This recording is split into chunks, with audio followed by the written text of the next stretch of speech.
யூதர்களின் ஜபாலயத்துல அவங்க ஏசாயா தீர்க்கதரிசியின் புஸ்தகத்தை வாசிக்க மாட்டாங்க. ஏன் வாசிக்க மாட்டாங்கிறதா இப்ப சொல்றேன். வெள்ளிக்கிழமை ஏசாயா தீர்க்க தரிசனத்தை எடுத்துட்டு வந்து டேபிள்ல வச்சாதான் சனிக்கிழமை அதை வாசிப்பாங்க. யூதர்கள் ஓய்வு நாள்ல பெரிய வேலை செய்யக்கூடாது.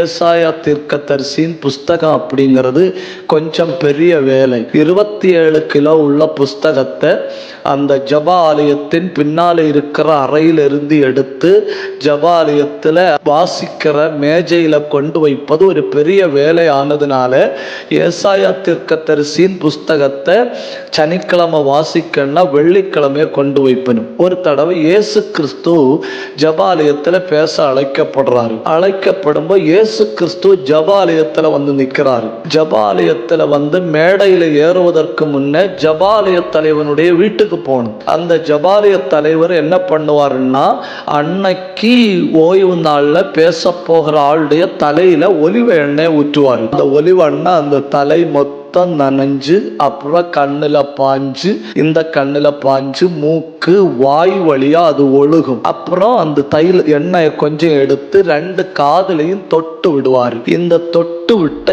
எண்ணெயோட போய் நின்றுதான் ஜபாலயத்துல பேசணும்.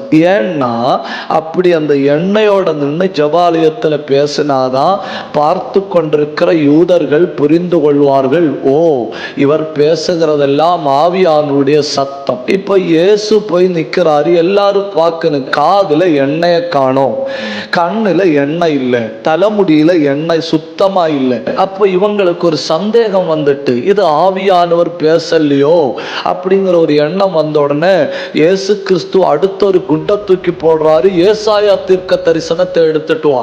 ஏசாயா தீர்க்க தரிசனத்திலிருந்து பேசணும்னா வெள்ளிக்கிழமை சொல்லணும். இப்ப மேடையில நின்று சொல்றாரு, ஏசாயா தீர்க்க தரிசனத்தை எடுத்துட்டு வா.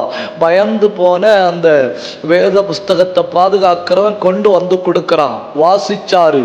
என்ன சொல்லி வாசிச்சாரு தெரியுமா? ஜனங்கள் பார்க்கணும், இவருக்கு மேல எண்ணெய் இல்லை. அவர் வாசிச்சது என்ன தெரியுமா? கர்த்தருடைய ஆவியானவர் என் மேல் இருக்கிறார். தரித்திரருக்கு சுவிசேஷத்தை பிரசங்கிக்க என்னை அபிஷேகம் பண்ணினார். இருதயம் நறுங்குண்டவர்களை குணமாக்கவும், சிறைப்பட்டவர்களுக்கு விடுதலையையும், குருடருக்கு காண்பதையும், நொறுங்குண்டவர்களை விடுவிக்கவும், கர்த்தருடைய அனுக்கிரக வருஷத்தை பிரசங்கிக்கவும் என்னை அனுப்பினார்.